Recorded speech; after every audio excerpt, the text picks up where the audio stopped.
कल हम पढ़ रहे थे गंगा नदी तंत्र का। गंगा रिवर सिस्टम का एक पार्ट था अलकनंदा नदी तंत्र।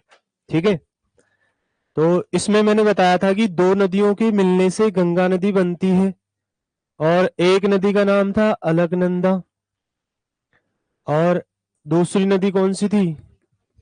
भागीरथी।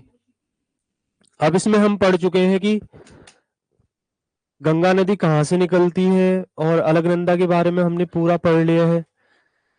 ध्यान रखना कि जैसे पर्यायवाची शब्द आते हैं उसमें गंगा का पर्यायवाची अलकनंदा भी है और भागीरथी भी है, लेकिन मुख्य ये वाली मानी जाती है गंगा का भाग, भागीरथी मानी जाती है। भगीरथ की तपस्या के बाद भागीरथी नदी निकली थी गौमुख से और ये वाली मुख्य नदी है। कल हम पढ़ चुके थे अलकनंदा के बारे में, अब पढ़ना है भागीरथी के बारे में। तो इसी का एक पार्ट है, छोटा पार्ट, भागीरथी नदी तंत्र, भागीरथी रिवर सिस्टम कहाँ तक? देवप्रयाग तक।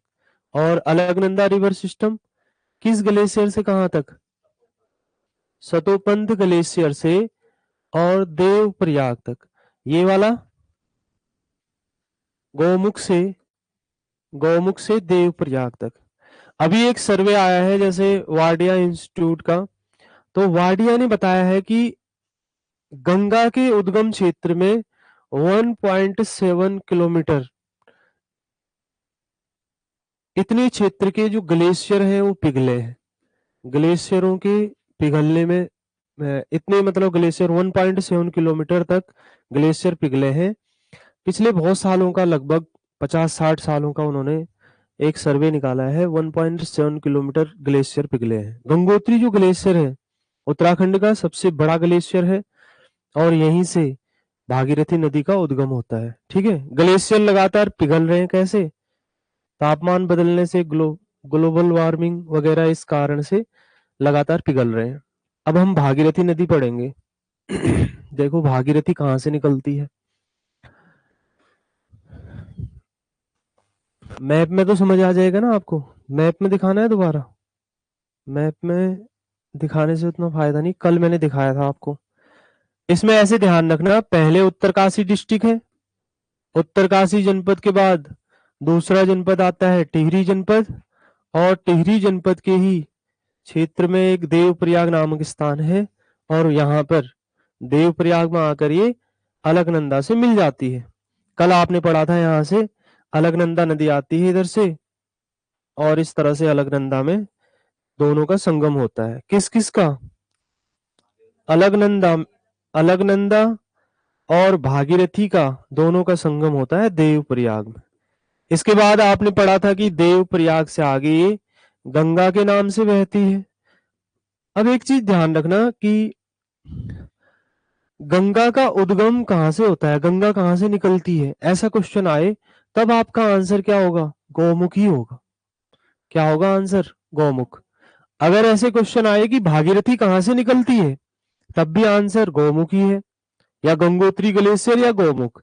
देखो गंगा के नाम से ही तो नाम पड़ा है ना। अगर आएगा गंगा कहाँ से निकलती है, देवप्रयाग मत कहना। गंगा नाम कहाँ से बनता है, तब तो देवप्रयाग है। उद्गम मतलब होता है निकलना, यहाँ से थोड़ी निकल रही है। ये वाला पार्ट ही गंगा है, उसका नाम ही अलग किया गया है बस। ठीक है, ध्यान ध्यान रखना इस बात का। मतलब उसका नाम देवप्रयाग तक भागीरथी रखा गया है, लेकिन भागीरथी ही गंगा है। लोग फिर यहाँ गंगोत्री मंदिर क्यों है, आप इस चीज को ध्यान रखो ना। गंगोत्री मंदिर गंगा के किनारे ही तो होगा, इसलिए गंगोत्री मंदिर बनाया गया है गंगा माता के नाम से। तो सिर्फ उसका नाम भागीरथी है, लेकिन आप ध्यान रखना वो गंगा का ही पार्ट है। ठीक है, ये वाला नहीं है गंगा का पार्ट। आप ऐसा नहीं कह सकते कि गंगा का उद्गम सतोपंथ ग्लेशियर से होता है, ऐसा नहीं कह सकते। ठीक है, कहां से होता है? गौमुख या गंगोत्री ग्लेशियर से। नाम कहां से परिवर्तन होता है? देवप्रयाग से। गंगा कहां से बनती है? देवप्रयाग से। जब दो नदियां मिलती हैं उसके बाद उसका नाम गंगा होता है। चलो अब एक एक करके पढ़ेंगे। हमने ये पढ़ना है कि उत्तरकाशी में इसमें कौन कौन सी नदियां मिलती हैं, फिर उसके बाद टिहरी क्षेत्र में कौन सी नदी मिलती है। इसमें सबसे बड़ी नदी एक टिहरी में भिलंगना है, जिसके स्थान पर टिहरी डैम बना है। टिहरी डैम से ऊपर एक डोबरा चांटी पुल है कई बार उत्तराखंड के जो दृश्य दिखाए जाते हैं, जब जैसे 26 जनवरी की झांकी दिखाई जाती है दिल्ली में, और उस दौरान भी इसको हम दिखाते हैं, किसको, डोबरा चांटी पुल को, क्योंकि ये भारत का सबसे लंबा सस्पेंशन ब्रिज है, तो सबसे लंबा झूला पुल है, तो इसकी विशेषता तो हम पढ़ेंगे ही। कब बना और किसने बनाया था, कितनी लंबाई है, उसको पढ़ेंगे। फिर टिहरी डैम बनने में क्या क्या दिक्कतें हुई, टिहरी डैम किसने बनाया, किस देश के सहयोग से बना, और ये सारे चीजें हम पढ़ेंगे। रूस के राष्ट्रपति आए थे मिखाइल गोर्बाचेव, उन्होंने सहयोग किया था, कई लोगों ने आंदोलन किया। टिहरी डैम भी पढ़ेंगे, कितना वर्ग किलोमीटर कितनी इसकी पावर है, कितने विद्युत उत्पादन वो कर रहा है। तो सबसे एशिया का सबसे बड़ा डैम ये है, तो इसके बारे में बहुत सारे क्वेश्चन आपके एग्जाम में बनते हैं, इस तरह से ध्यान रखना है। चलो ये भी इंपॉर्टेंट है आपके लिए। अब इसमें ध्यान रखना, एक ग्लेशियर है गंगोत्री। कौन सा ग्लेशियर, गंगोत्री ग्लेशियर। ग्लेशियर तो सभी समझते हैं क्या होता है। गंगोत्री ग्लेशियर के नीचे एक स्थान है गौमुख। गौमुख भले गाय की तरह मुख नहीं है, एक छोटा सा स्थान है, जब ग्लेशियर पिघलता है तो वहां से आगे बढ़ती है नदी, उसी को कहा जाता है गौमुख। अब दो क्वेश्चन यहां से बन गए, ये नदी निकलती कहां से है, या तो गंगोत्री ग्लेशियर आएगा, या क्या आएगा, गौमुख। अगर ग्लेशियर पूछेगा गंगोत्री ग्लेशियर, अगर वैसे स्थान पूछ लेगा गौमुख, गंगोत्री ग्लेशियर। इसमें ध्यान रखना, अगर आपसे पूछा गया कि किस स्थान पर रहते हो, आप वैसे आंसर दोगे कि धर्मपुर वगैरह या जो भी स्थान है। अगर डिस्ट्रिक्ट का नाम पूछ लिया देहरादून, जो पूछा जा रहा है वही तो आंसर दोगे। ग्लेशियर पूछ रहा है गंगोत्री, कंफ्यूज नहीं होना है इसमें। ग्लेशियर पूछेगा गंगोत्री, स्थान पूछेगा जो कहां से निकल रही है, गौमुख। गौमुख नाम से, गाय के मुख के नाम से स्थान है गौमुख। अब बहुत लंबी कहानी है गौमुख में, तो इसको आपके मतलब की नहीं है वो। इसके बाद देखो आगे बढ़ेगी नदी, इस तरह से आगे बढ़ती है। अब इसमें बहुत सारी नदियां मिलती हैं, मैं मुख्य मुख्य नदियां जो आपके एग्जाम के लायक हैं उनको बताऊंगा। यहाँ पे एक नदी इसमें मिलती है और उसका नाम है आकाश गंगा। आकाश गंगा नाम की नदी है, तो बाद में आपके लिए लिखने में सही हो जाएगा कि आकाश गंगा और भागीरथी का संगम कहाँ होता है, गौमुख में होता है। जैसे आप ऐसे याद कर लेना, गंगा कहाँ से आई थी, स्वर्ग से आई थी, आकाश से, तो गौमुख में आकाश गंगा मिलती है, याद हो जाएगा आपको, ठीक है। अब इसके बाद एक भुजगाड़ है। भुजगाड़ मतलब यहाँ पे नदियों को कहा गया है, छोटी नदियों को, भुजगाड़।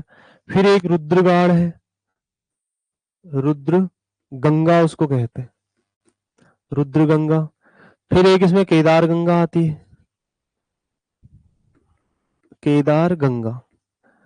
अब इसमें ध्यान रखना, ये जो केदार गंगा है ये इंपोर्टेंट है आपके लिए। केदार गंगा नदी इसमें मिलती है गंगोत्री के पास। किसके पास, गंगोत्री मंदिर के पास। अब दो चीजें होगी, गंगोत्री मंदिर यहाँ से 20-30 किलोमीटर पीछे साइड है, और गंगोत्री ग्लेशियर आगे है, ठीक है। जो गंगोत्री मंदिर जाते हैं, ग्लेशियर वहां पे नहीं है, जहां से नदी बहुत आगे से निकल रही है। लेकिन जहां पे गंगोत्री मंदिर है वहां कौन सी गंगा मिल रही है, केदार गंगा। एग्जाम में आएगा केदार गंगा का संगम भागीरथी से कहाँ होता है, आपका आंसर होगा गंगोत्री मंदिर के निकट। ये जो गंगोत्री मंदिर है, आप में से कोई गया है गंगोत्री, गंगोत्री गए हो, ठीक है। तो गंगोत्री के आसपास क्या देखा आपने, भूल गए, बचपन में गए थे, कब, हाँ तो बताओ जल्दी, बताओ क्या क्या देखा, पर्वत और बस, गंगा नदी। वहां पे दो नदियां भी देखी थी, एक छोटी भी देखी कोई, हाँ चलो कोई नहीं।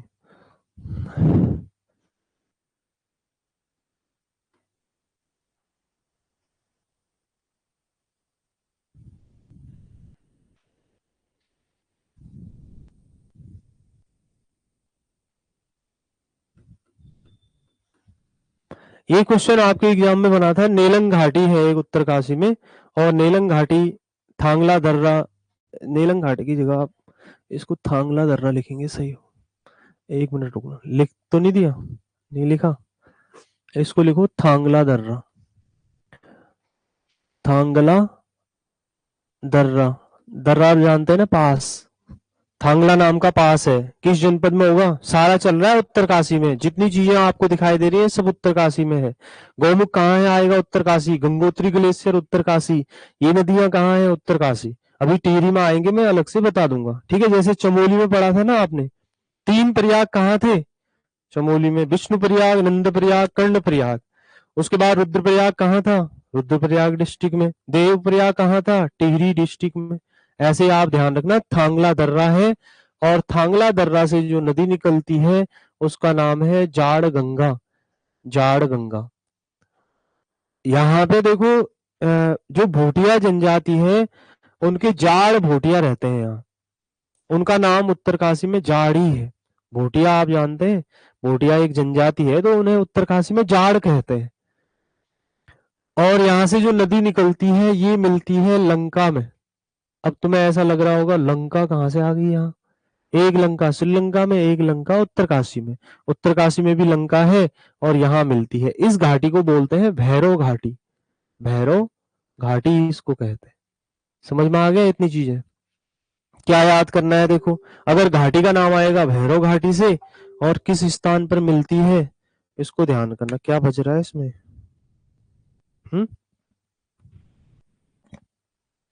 इधर अच्छा मैसेज आ रहे होंगे, देखना। लंका या भैरव घाटी है और यहाँ पे जाड़गंगा मिलती है। फिर इसके बाद मुखवा क्षेत्र है एक। मुखवा तो तुमने सुना होगा। मुखवा, मुखवा क्या है? मुखवा है गंगोत्री का शीतकालीन आवास।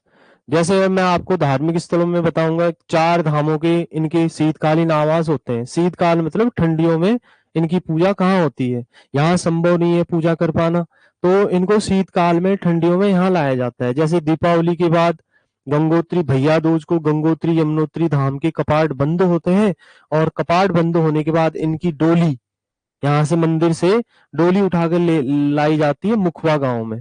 तो गंगोत्री का शीतकालीन आवास कहाँ है? ठंडियों में इनकी पूजा कहाँ होती है?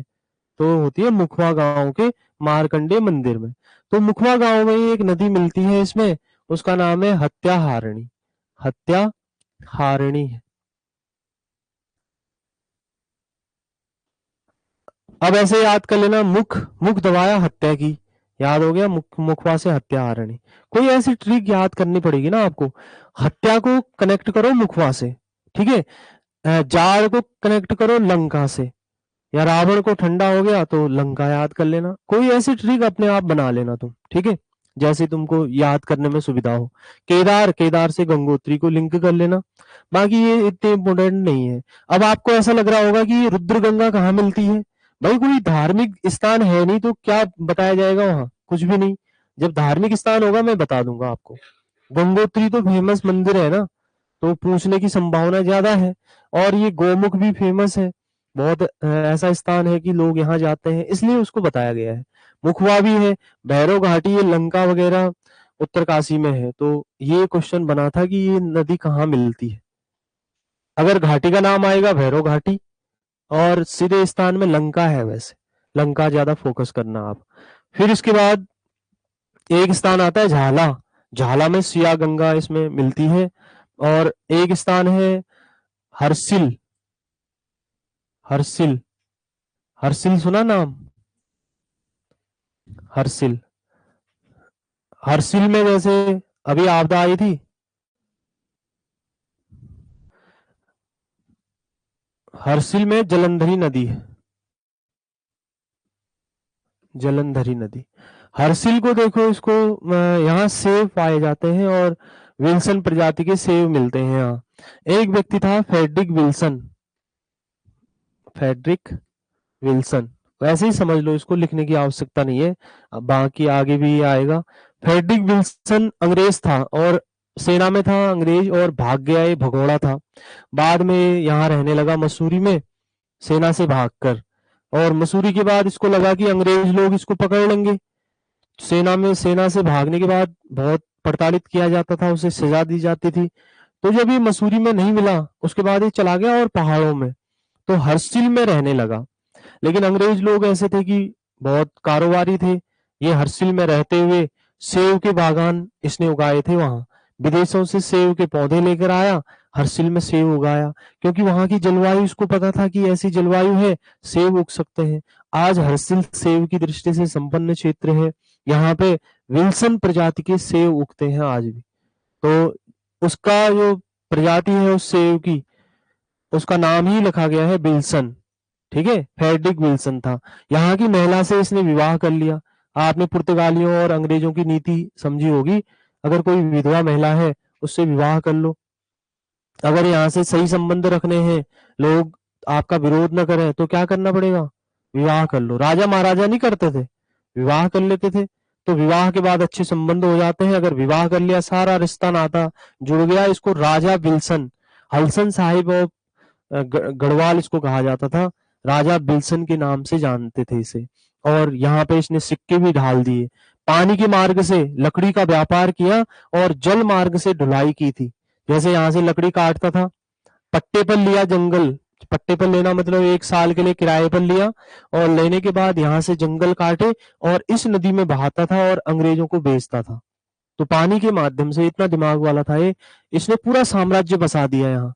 और इसी का बिल्सन कॉटेज भी यहाँ पे है, बिल्सन का घर है, और लोग उसको देखने जाते हैं। ठीक है, तो ये साम्राज्य था बिल्सन का। हर्षिल एक पर्यटक स्थल है, सेव के लिए प्रसिद्ध है। राजमा वगैरह हर्षिल की लोग लेकर आते हैं, और कई जगह तुमने बेचते हुए देखा होगा हर्षिल की राजमा है। वैसे सेव होते हैं यहाँ। इसी के नीचे कौन सा स्थान था? थराली। थराली में वहां आपदा आई थी। ठीक है, चलो अब इसके बाद है धराली, वो सॉरी झाला है एक स्थान, झाला। झाला नामक स्थान पर सिया गंगा मिलती है। अब इनको कैसे याद करना है? इनको ऐसे याद कर लेना, सिया मतलब सीता झोला लेकर गई, तो झाला याद हो जाएगा आपको। हर्षिल वाला सेब से कनेक्ट कर लेना, या जल कोई ऐसे ट्रिक बना लेना, वो घर में जाकर आप खुद बना सकते हो। फिर उसके बाद आता है यहाँ उत्तरकाशी। उत्तरकाशी ध्यान रखना, एक पर्वत है वरुणावत। वरुणावत नाम का एक पर्वत है, और उस पर्वत की तलहटी पर बसा है उत्तरकाशी। उत्तरकाशी, कई बार इस पर्वत से पत्थर वगैरह बड़े बड़े आपदा आ जाती है, और उत्तरकाशी में संकट आ जाता है इस पर्वत के कारण। तो उसकी तलहटी पर बसा है। और किस नदी के किनारे है उत्तरकाशी? ये कौन सी नदी चल रही है ब्लैक वाली? भागीरथी। इसको मत भूलना, मैंने कहीं नाम नहीं लिखा है तो भूलना मत, क्योंकि पूरा भागीरथी ही चल रहा है। ठीक है, तो वरुणावत पर्वत जहां पे है, और इसके दोनों ओर 2 नदियां आती हैं। एक तो है वरुण गंगा और एक है अस्सी गंगा। यहाँ इस साइड है 80, 80 मतलब 80। इसको असीम बोलते थे, लेकिन लोगों ने 80 बोल दिया। असीम गंगा। अब इतने नाम धीरे धीरे याद होंगे। ठीक है, एकदम याद नहीं होते, 2-4 बार पढ़ोगे याद हो जाएंगे। 80 गंगा और भागीरथी का संगम उत्तरकाशी क्षेत्र में होता है। ये जो 80 गंगा है, डोडी ताल से निकलती है। डोडी ताल, इतनी चीजें याद हो रही हैं आपको। डोडी ताल कहाँ है? आएगा उत्तरकाशी में। कौन सा ताल साहब लिख दूं? समझ में आ रहा है? डोडी, डोडी ताल। अब डोडी ताल का क्या महत्व है देखो, इसके हैं 6 कोने। अब इतनी चीजें आती है क्या? हाँ आती हैं, ये सब चीजें। कोने भी पूछे जाते हैं ताल के। कुछ ताल ऐसे हैं, जैसे 3 कोने वाला ताल, 6 कोने वाला ताल और 5 कोने वाला ताल, ऐसी चीजें पूछी जाती है। तो डोडी ताल है 6 कोने वाला। और क्यों प्रसिद्ध है? यहाँ पे पाई जाती है कुछ मछलियां। उन मछलियों का नाम है हिमालयन ब्राउन ट्राउट प्रकार की मछलियां। ट्राउट जो मछलियां होती हैं, कई जगह जो मछली खाता है उसको उसकी किस्में भी पता है, हमें तो पता ही नहीं है। हमें ना दारू की किस्मों का पता है, ना मछली की। ठीक है, जो जिस चीज को ज्यादा पिएगा, अगर एक चीज लॉजिक लगा लो आप, जो दारू वगैरह ज्यादा पीता है उसके स्टेटस इसी से संबंधित होंगे, बोतलों के स्टेटस लगाएगा और उसी से संबंधित लगाएगा, कि वैसे जोक्स वगैरह लगाएगा। और जो पीता ही नहीं उसको कोई मतलब ही नहीं है। आप कभी अगर किसी को जज करना है कि जानना है कि ये पीता है नहीं पीता है, समझ लेना जिस चीज को लाइक करता है, जिस चीज के स्टेटस लगाता है, उससे संबंध है उसका कहीं ना कहीं। हर किसी को नहीं बोल सकते क्योंकि वो वैसा ही फील कर रहा है ना।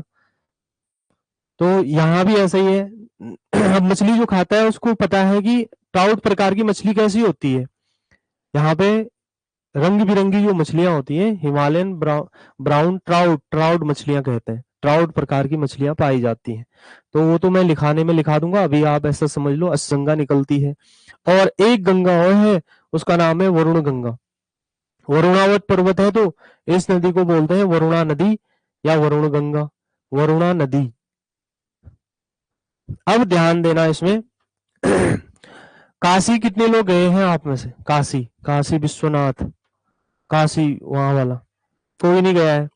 तो काशी जो है, काशी में भी दो नदियां हैं। कभी सुना होगा 80 घाट में सब मोह माया है, ऐसा ऐसा स्टेटस कहीं देखा होगा आपने। और सब मोह माया है, एक व्यक्ति मरा हुआ है, ऐसे जा रहा है आदमी आगे की तरफ, 80 घाट की वो घटना बताई जाती है। लोग दूर दूर से काशी के 80 घाट में अंतिम संस्कार के लिए लाते हैं। तो वहां भी क्या है कि 80 घाट में भी 80 गंगा है, वहां भी वरुणा नदी है, वहां भी विश्वनाथ मंदिर है। उसी विश्वनाथ की तर्ज में यहाँ विश्वनाथ मंदिर बनाया गया। तो यहाँ पे उत्तर काशी में कौन सा मंदिर है फेमस? यहाँ पे मंदिर है विश्वनाथ। विश्वनाथ किसके किसके जैसा विश्वनाथ मंदिर? काशी के समान।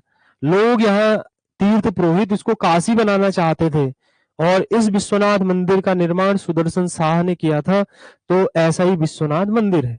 इस विश्वनाथ मंदिर में एक त्रिशूल है। आगे की कहानी बाद में बताऊंगा जब मंदिर आएंगे। तो यहाँ पे एक त्रिशूल है और इसलिए उत्तर काशी को उत्तर का काशी कहते हैं। उत्तर में स्थित काशी क्यों कह रहे हैं काशी? विश्वनाथ मंदिर भी है, वहीं की तरह 80 गंगा भी है, वहीं की तरह वरुणा नदी भी है, इसलिए इसको उत्तर काशी कहते हैं। ठीक है, सौम्य काशी या उत्तर काशी। लोक सेवा आयोग ने क्वेश्चन बनाया उत्तर काशी का पौराणिक नाम क्या है? ये देख लेना 2016 के आसपास उसमें एग्जाम में क्वेश्चन बनाया। पुराने क्वेश्चन देखोगे लोक सेवा आयोग का ही है, पीसीएस का। तो उत्तर काशी का पुराना नाम क्या है? सौम्य काशी। पौराणिक नाम कहते हैं इसको। पौराणिक क्या होता है? पौराणिक मतलब है किसी पुराण में जो नाम लिखा गया है। एक होता है पुराना नाम, पुराना नाम आपके द्वारा रखा गया भी हो सकता है, और पौराणिक नाम किसी धर्म ग्रंथ में कहीं नाम है उसका, तो उसका नाम है सौम्य काशी। पुराना नाम तो है बाड़ाहाट। क्या है?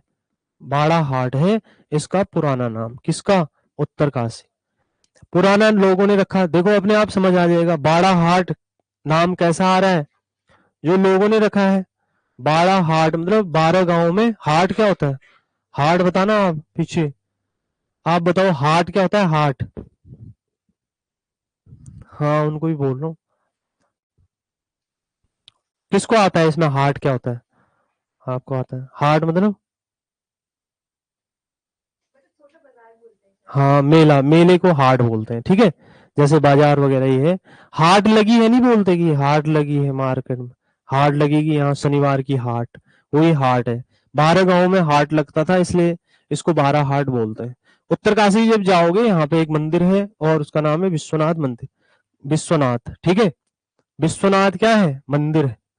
किसने बनाया था? सुदर्शन शाह ने। यहाँ त्रिशूल है एक, और उस त्रिशूल में नागवंश के राजाओं का नाम लिखा है। ये भी क्वेश्चन बना है एग्जाम में, कौन से नागवंश के राजा थे? उसमें था 2 नाग राजाओं का उल्लेख मिलता है, गुहनाग और गुहनाग मुख्य है उसमें एक। वो तो आपके बाद की बात है, मैं इतिहास में उसको लिखाऊंगा। अभी आप इतना समझ लो विश्वनाथ मंदिर है। इसके बाद आ जाते हैं टिहरी में। अब खत्म हो गया ये कौन सा जनपद खत्म हो गया? उत्तरकाशी। ठीक है, अब टिहरी में आते हैं। टिहरी में देखो, टिहरी में एक नदी है भिलंगना, और भिलंगना नदी जहां से निकलती है उस ग्लेशियर का नाम है खतलिंग, खतलिंग ग्लेशियर। अब मुझे ये बताओ कि ये खतलिंग ग्लेशियर कहाँ है? लिखते भी रहो तब नींद नहीं आएगी आपको, नींद आएगी तो फिर साथ में बनाते रहो। खतलिंग ग्लेशियर कहाँ है? टिहरी में। अभी तक सारी चीजें कहाँ थी? उत्तरकाशी में। डोडी ताल कहाँ है? उत्तरकाशी। तालों में पढ़ोगे आप, अस्सी गंगा कहाँ है? उत्तरकाशी। सारी चीजें उत्तरकाशी में है अभी तक। जरूरी नहीं है नदी वाला ही क्वेश्चन आए, क्वेश्चन तो ये भी आ सकता है डोडी ताल कहाँ है। दादी मत कर देना इसको, डोडी है, डोडी ताल। खतलिंग ग्लेशियर से जो नदी निकलती है उस नदी का नाम है विलंगना। कौन सी नदी निकलती है यहां से?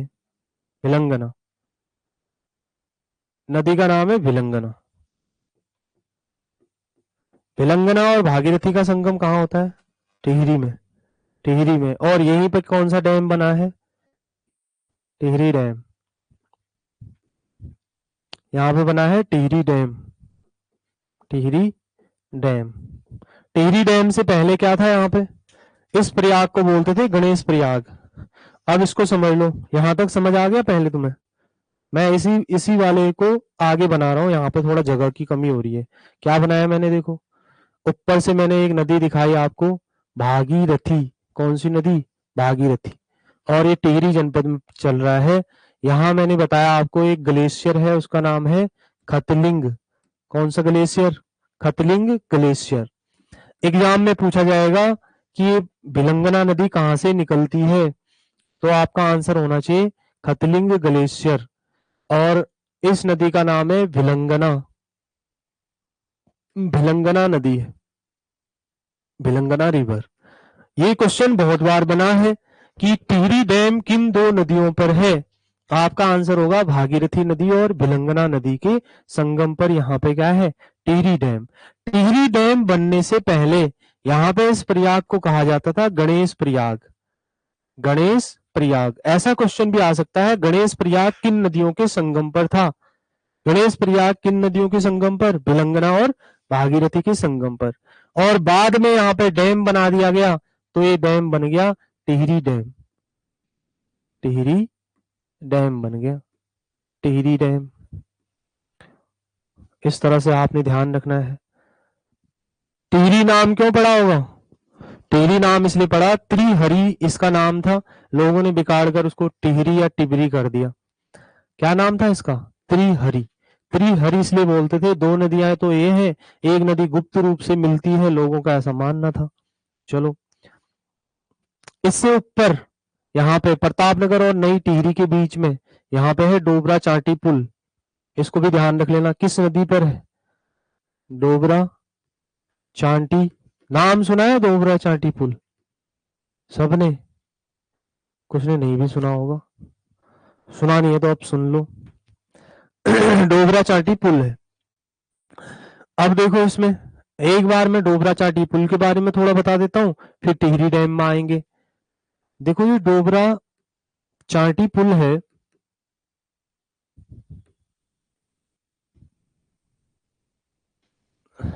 डोबरा चांटी पुल भारत का सबसे लंबा सस्पेंशन ब्रिज है, झूला पुल है। आप ऋषिकेश गए? ऋषिकेश गए होंगे, लक्ष्मण झूला देखा होगा। लक्ष्मण झूला मोटरेबल नहीं है, उसमें लोग ही चलते हैं, गाड़ियां चलती हैं उसमें? गाड़ियां थोड़ी चलते हैं, लोग चलते हैं। लेकिन ये वाला झूला पुल, वो भी तो झूला पुल ही है, सस्पेंशन ब्रिज है, लेकिन वो सस्पेंशन ब्रिज गाड़ियों वाला नहीं है, मोटरेबल नहीं है। और ये कैसा है? भारत का सबसे लंबा single lane motorable suspension bridge है, इसकी लंबाई सबसे ज्यादा है भारत में। ऐसा झूला पुल है जिसपे गाड़ियां भी चलती हैं। कैसा है? सिंगल लेन, एक तरफ गाड़ियां चलती हैं फिर दूसरी तरफ से आती हैं, तो ऐसा पुल है। अब सबसे लंबा है तो लंबाई क्यों नहीं पूछेगा एग्जामिनर? पूछेगा ना आपसे कि सबसे लंबा भारत का कोई चीज अगर उत्तराखंड में होगी तो उसके बारे में पूछा जाएगा। तो थोड़ा सा समझ लो इसके बारे में, कितनी लंबाई है इसमें। देखिए 260 मीटर इधर लंबाई, 440 मीटर इधर लंबाई, 25 मीटर इधर लंबाई, टोटल बताओ आप कितनी होगी? 725। कितनी? 725। दो चीज ध्यान रखना, अगर टोटल लंबाई आएगी 725 मीटर, ये क्या है 260 और 25 अप्रोच रोड है। जैसे आपने देखा होगा कहीं अगर कोई पुल होता है, एक पुल तो झूल रहा है, वो है, उसके बगल में जहां पिलर वगैरह होते हैं तो अप्रोच रोड भी होती है। अप्रोच रोड इस साइड कितनी है 25 मीटर है और इस साइड कितनी है 260 मीटर। अधिकतर जगहों पर टोटल लंबाई आती है इसकी, टोटल लंबाई है 725 मीटर। ठीक है, अप्रोच रोड के साथ में, क्योंकि अप्रोच रोड भी पुल का ही हिस्सा होते हैं। जैसे तुम्हें थोड़ी दिखेगा कि कहाँ किसके नीचे पिलर है, वो तो पुल के हिस्से में ही काउंट होगा। ये नहीं कि जहां झूल रहा है वही पुल है, उसके थोड़ा साइड वाला भी पुल ही होता है। तो ये मान लेना कि टोटल लंबाई इतनी है। दोनों क्वेश्चन नहीं आएंगे कि 440 मीटर भी दे रखा है और 725 भी दे रखा है, ये तो इसकी लंबाई है। अब इसमें ध्यान रखना चौड़ाई कितनी है। चौड़ाई वैसे आएगी नहीं क्योंकि सबसे चौड़ा तो है नहीं, फिर भी ध्यान रख लेना जब ऐसा पुल है तो इसके बारे में ध्यान रख सकते हो। 7 मीटर है, 7 मीटर। और इसमें दोनों तरफ फुटपाथ होंगे 0.75 मीटर, 0.75 मीटर, ये फुटपाथ है। 7 मीटर इसके पुल की चौड़ाई ऐसे हो जाएगी 7 मीटर। बीच वाला हिस्सा कितना मीटर बच जाएगा तब 5 मीटर। 0.75 मीटर, 0.75 मीटर 1.5 मीटर और 5.5 मीटर बच जाएगा बीच में। 5.5 मीटर में गाड़ियां चलती हैं और फुटपाथ कितना है 0.75 मीटर, 75 सेंटीमीटर है। समझ में आया, घिचपिच हो गया सारा। अरे ऐसे समझ लो, ये है पुल, दोनों तरफ क्या है फुटपाथ है, कितना सेंटीमीटर का 75 सेंटीमीटर। चलो सेंटीमीटर ही देख लो, 75 सेंटीमीटर। 75 सेंटीमीटर और 75 सेंटीमीटर जोड़ दो दोनों, कितना हो जाएगा 150 सेंटीमीटर हो जाएगा। 150 सेंटीमीटर मतलब 1.5 मीटर। ठीक है, और बीच में कितना बच गया 5.5 मीटर। टोटल कितना हो जाएगा 7 मीटर हो जाएगा ये, 7 मीटर। तो चौड़ाई इस तरह से है 7 मीटर। एग्जामिनर नहीं पूछेगा, आप इतना ज्यादा डिटेल में याद मत करो, बस ये याद कर लेना 7 सेंटीमीटर बस। फुटपाथ नहीं पूछेगा अलग से, इतना नहीं आएगा, लेकिन लंबाई याद कर लेना, लंबाई इसकी याद कर लेना।